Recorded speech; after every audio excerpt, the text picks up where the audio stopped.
Hello there, Ray here, and today I'm going to go over some changes with 1.13 and withers, and also go over some misconceptions to do with wither damaging systems.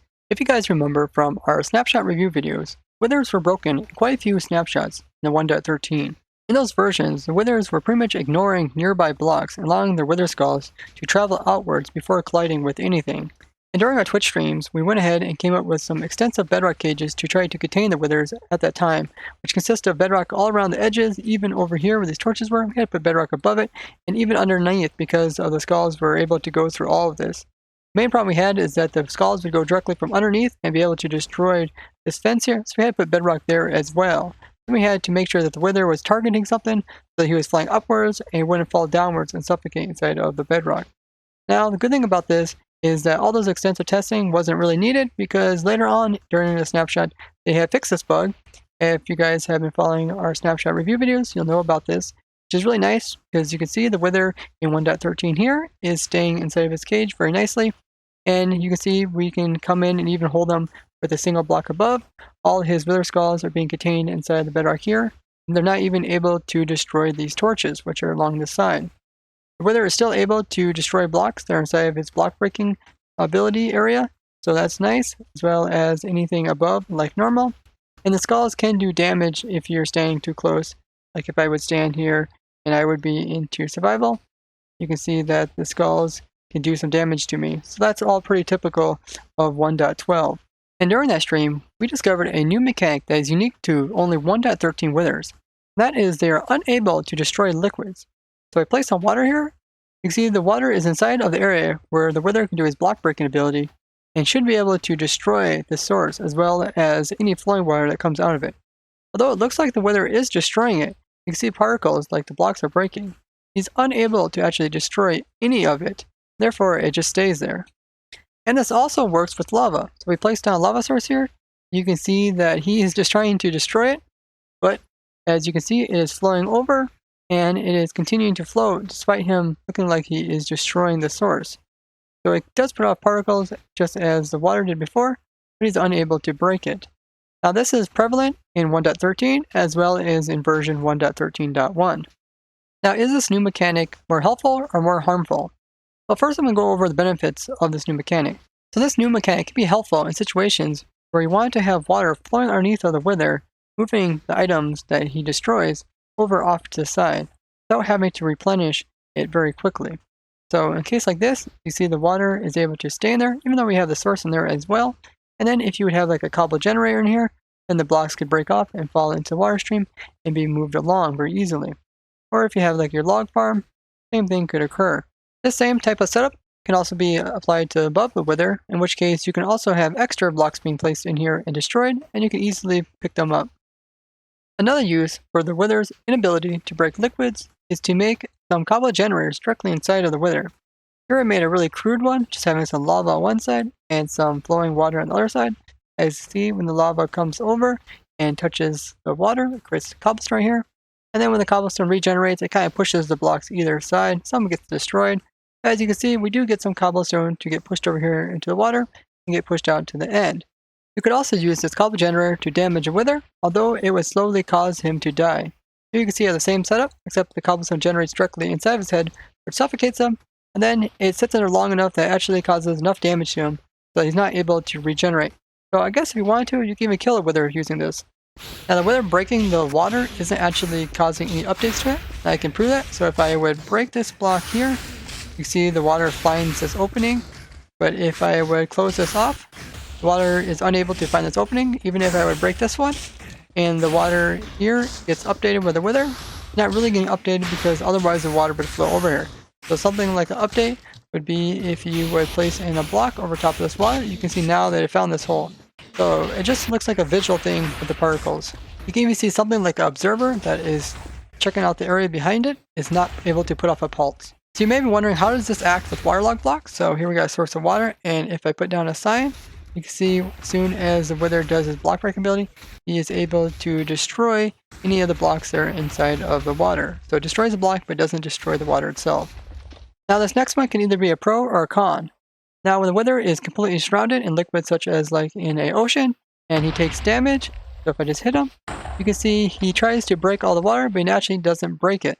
So in some cases, you maybe don't want the wither to break water in situations like this. In other cases, maybe you actually want him to break the water. Withers don't try to float on water anymore. So here you can see the wither was on top, and he's slowly sinking downwards in the water. This mechanic was created because withers are undead, and now undead mobs will sink in water. This also applies with lava. As you can see, withers are able to sink directly down inside of it. And if you go ahead and punch them, they will try to break the lava blocks, but it will pretty much just regenerate. In these cases, you may want the wither to actually break the liquids, in which case you might see this as being a bug. I want to talk a little bit about wither damaging systems. So here I have a setup, and this setup is currently in 1.12. This also applies to 1.13. Here I have a number of tests going on, and each of these are damaging systems. So the way that these damaging systems work is a block is held up above, it's brought down, and then pushed into the wither's head, and then shortly after it is retracted. Now the block has to stay in the wither's head for at least 2 game ticks, otherwise it won't consider it to be in there, and it won't damage the wither at all. So 0 ticking it inside the wither's head, as well as 1 game tick, won't be enough for the wither to actually get suffocation. Now this is done so that it allows the wither to do its block breaking ability without having to do other methods of damaging him. And this does work pretty good because you can constantly damage him in a very reliable way. A lot of people have told me that this method of damaging wither is unreliable, and a lot of people have tried to refrain from using it in some situations. I'm here to tell you that this is reliable, and I'll explain why it's reliable. Now, a lot of people say that the wither can once in a while destroy this block here, so therefore it's not a reliable way to damage the wither. Now the reason why they are seeing this is mostly because the wither can actually self-damage himself even if the machine's not on. So if I would turn this machine off by flicking that there, the wither sat in here. Sometimes he's able to hit himself with his own skull and cause him to go red, like he took damage from himself, and then in which case he can do his block breaking ability and destroy blocks around him. When that occurs, it is possible for him to break this block, but only under certain circumstances. If we turn this back on, we'll see that the wither is constantly being damaged. Now, just like other mobs in the games, there is only a set amount of time that wither can be damaged, and this is every half second. So pretty much every 10 game ticks, the wither can take new damage and then be able to do his block breaking ability shortly after. But we run into some other problems. Since if the wither is damaged faster than 1 second, he will slowly start to die. As you can see, one of the withers up in the top with the health bar is slowly dying. So some things to keep in mind is the wither can self-damage himself, in which case he can break this block. The way that you get around this is that the wither, like I said, can only be damaged every so often. So the wither can be damaged every 10 game ticks. But if he's damaged any faster than every 20 game ticks, then he'll start taking damage and won't be able to re-heal himself fast enough. Also, the wither is able to his block breaking ability only every 20 game ticks as well. Because of this, you may think it's possible for the wither to take damage, then come in and take some more damage a little bit later on since he has a cooldown, and then he's able to destroy this block when it's coming into place.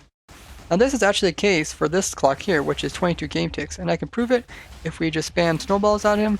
We can get him to be damaged as soon as possible, and once in a while he will get out of sync so that he is able to destroy the block on the outside.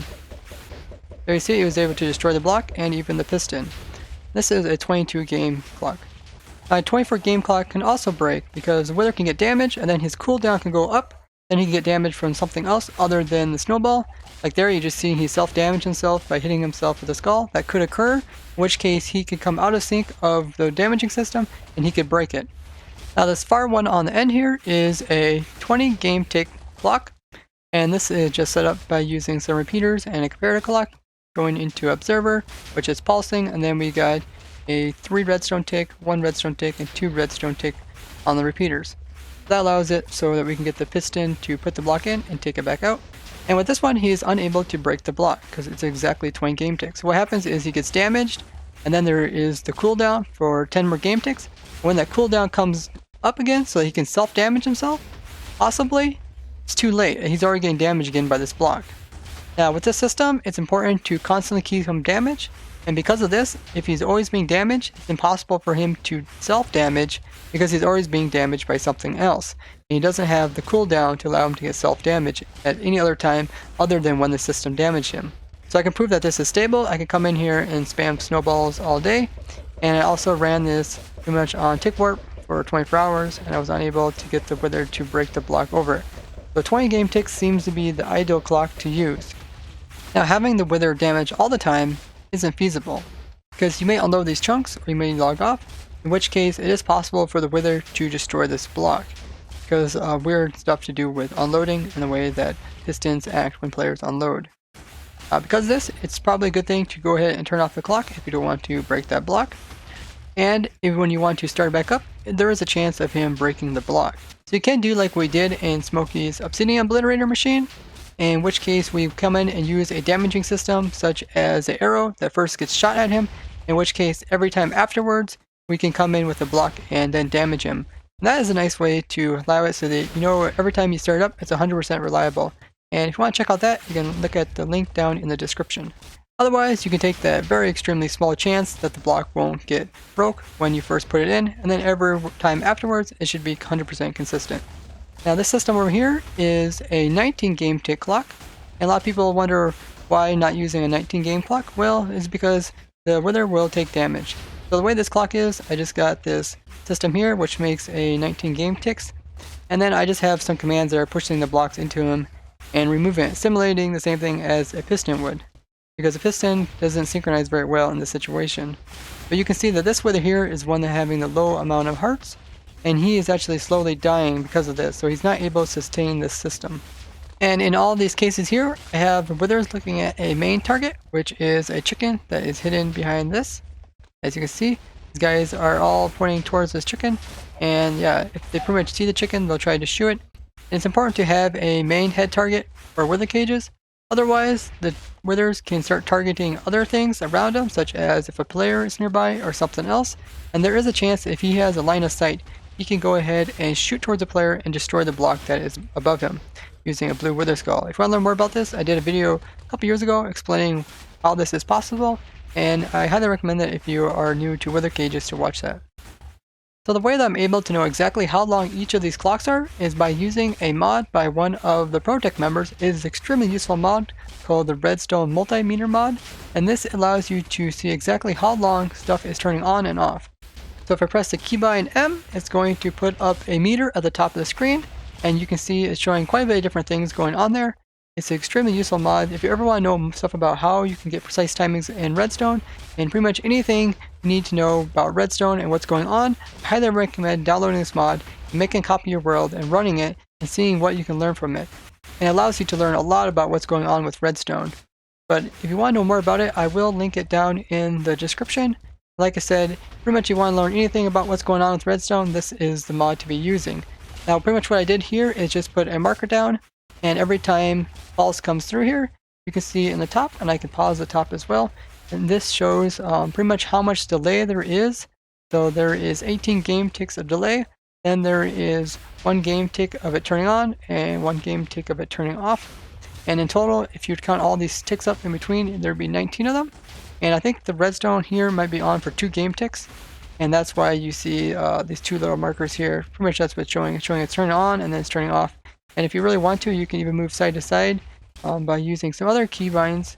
So if I use like the comma as well as the period, I can move over and it can kind of explain what's going on there. It even has some updated versions of this that show even more in-depth stuff, like exactly what event does the block turn on and different phases of it and stuff like that. So pretty much you want to know anything about how to get precise timings and even sub-tick precise timings of Redstone, this is the mod to be using.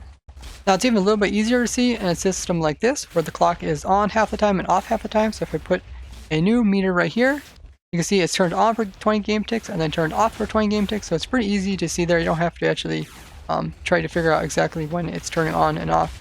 So there you can see that is a 20 game tick clock. If I come over here and do the same thing, put a meter right there, you'll see that one's going to be another different timing. And there you go, there's another one. So you got 24 one, and this is the 22 one. So it's a really amazing mod to look at all the different things at once.